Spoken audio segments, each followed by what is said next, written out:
Joey Barton, a former footballer, has just been found guilty for posting tweets. Sounds insane, because it absolutely is. Katie Hopkins is speaking out, calling out a Britain that's drifting away from its own values of free speech. From the police to prosecutors to the jury, an entire system was mobilized over a few lines on social media. Today, we'll hear Katie Hopkins expose the truth behind this verdict and ask the biggest question of all. When does speech become a crime? And who gets to draw that line? I wanted to say a couple of words for Joey Barton after he's been found guilty of the crime in this country of sending some tweets. So Joey Barton, a former footballer, has been found guilty of sending grossly offensive messages from a certain period to a certain number of people. Those tweets had to go to police officers. Those police officers had to form a case from those social media tweets. The police officers then had to send that case to the Crown Prosecution Service for them to consider whether it was a case that could be prosecuted, and they decided it could be. So the case then went to the courts in front of a jury, and the taxpayer had to fund a KC, the King's Counsel, to prosecute a case against Joey Barton about words that he typed on social media, and jurors found in 6 out of 12 of those counts that he was guilty of sending grossly offensive messages. He has to go back to court on the 8th of December to find out the sentencing. What will be the penalty that he has to pay for the crime of writing tweets on Twitter? I mean, it sounds insane because it actually is. The court found, and I want to quote this, that he crossed the line between speech and a crime. A line was crossed between free speech and a crime.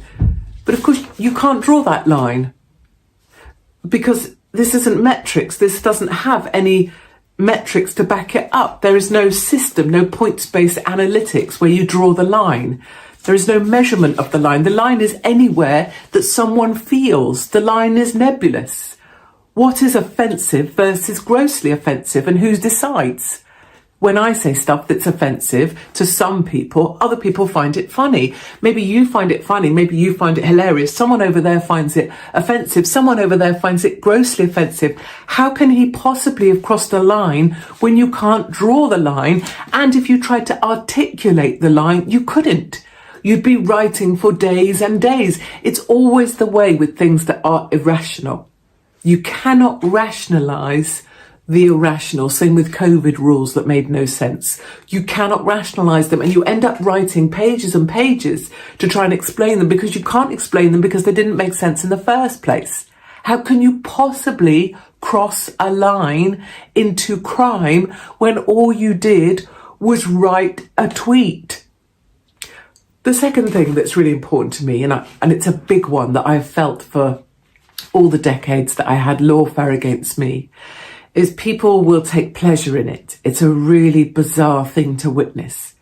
So at the time that lawfare against me, that I fought because I was determined this couldn't become precedent in the UK, that someone could say they were seriously harmed by tweets without having to prove serious harm. But that is now law in the UK. You can say you were seriously harmed and you can sue for it. You can cost someone £30,000 at the drop of a solicitor's letter because of case law set for me, by me, that someone can be harmed. They don't have to prove it. That's not the point.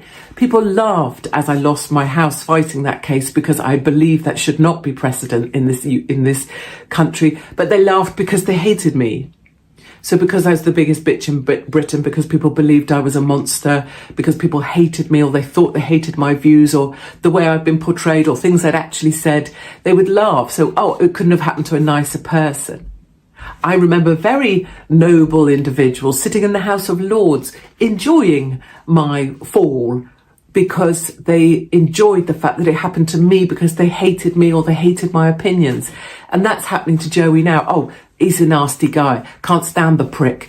He's a wife beater.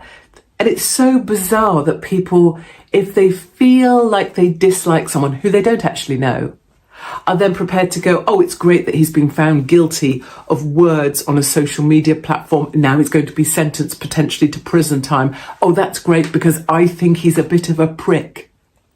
Imagine, if you will, a mirror being held up against you and the people who think you're a bit of a prick deciding your sentencing or enjoying your sentencing. Would you enjoy that? Or are you assuming that everybody in the world thinks that you're terrific? Because I can assure you that won't be the case. That's a really weird thing for Joey to have to see. And you can Billy Big Bollocks it out, right? You can say, oh, it doesn't affect me. I know who I am. They're just wankers. It doesn't affect me. But it does. It does. The noise of people enjoying your pain or suffering or humiliation or any of the things it was for me, which was all of those things: humiliation, pain, suffering, endless taunting. It does affect you. It has to. If you're human, it really does. I wonder specifically about Jeremy Vine, a guy that goes around on a bike with cameras attached to his helmet so he can humiliate other motorists who are usually just trying to crack on with their day. A guy that got my friend Alex Belfield put into prison for a term of 5 years for words, emails, messages, whatever. A guy that wears stilettos and think that's funny and has done many curious things and seems to take pleasure in persecuting other people. I don't understand that way of thinking. I don't think it's nice, and I don't think it should be rewarded by now sentencing Joey Barton. But I guess most importantly, and the real reason I wanted to talk about this, apart from the perversity that here in the UK, speech can be deemed criminal if enough jurors sitting on a jury decide that it's grossly offensive. I mean, one of the tweets that he's being criminalised for was him saying that a black a lady who does commentaries, she's a black lady, she commentates on the football.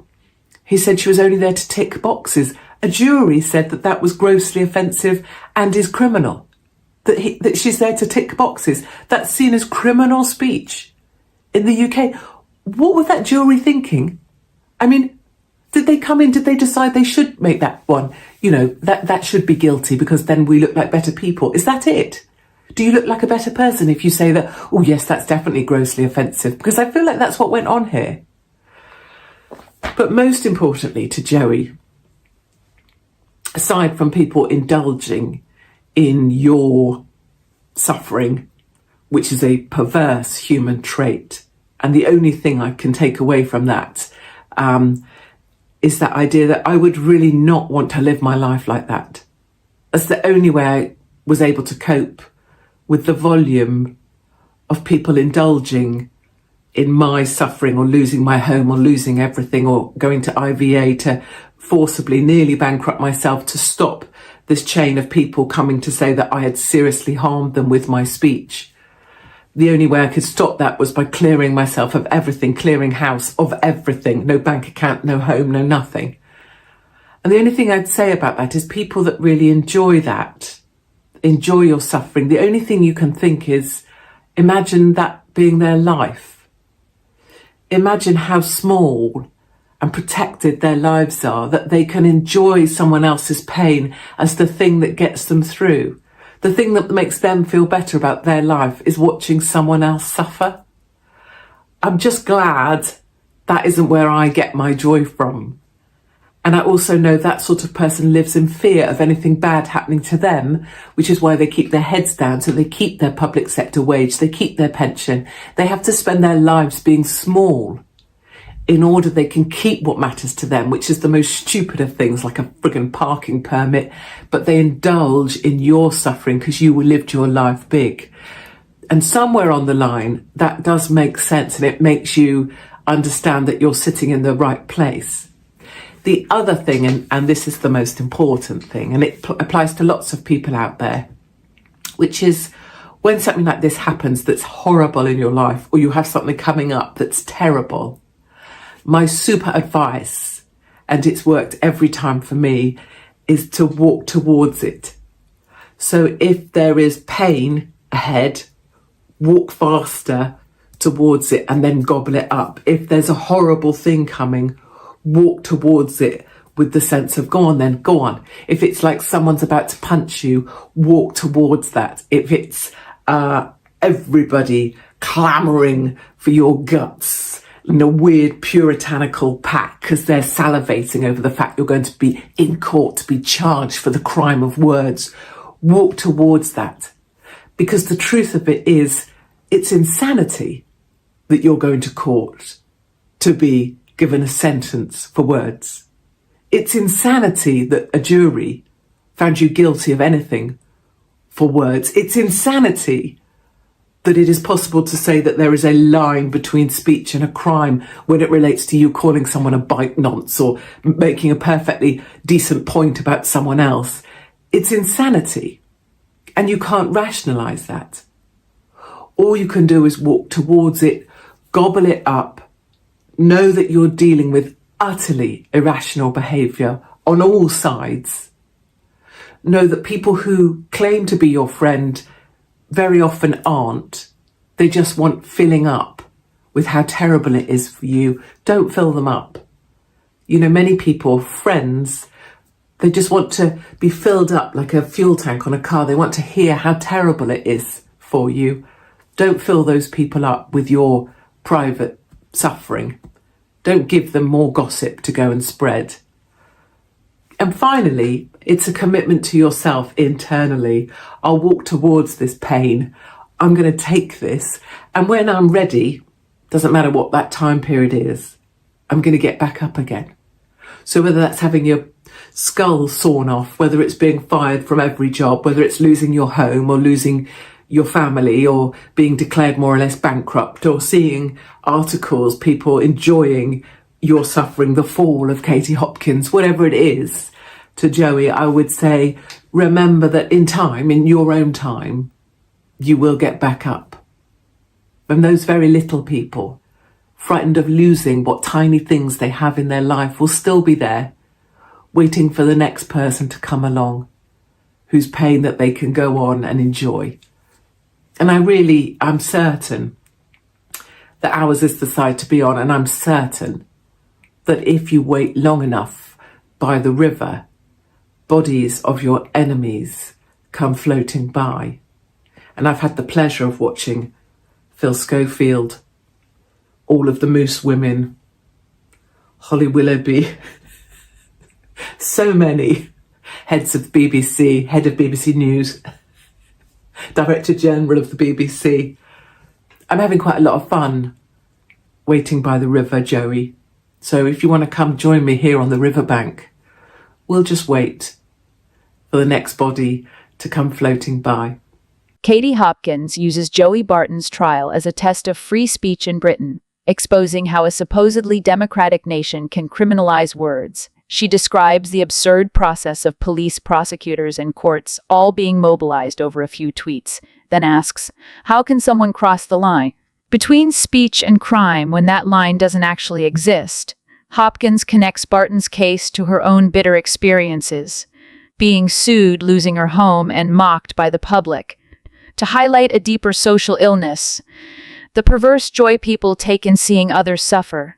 To her, those who celebrate someone else's downfall are small, fearful, and dependent, while those who dare to speak and take responsibility for their words are truly free. Hopkins's final message is a call to face pain rather than flee from it. Walk straight into it, swallow it whole, then rise again. She closes with a chilling metaphor.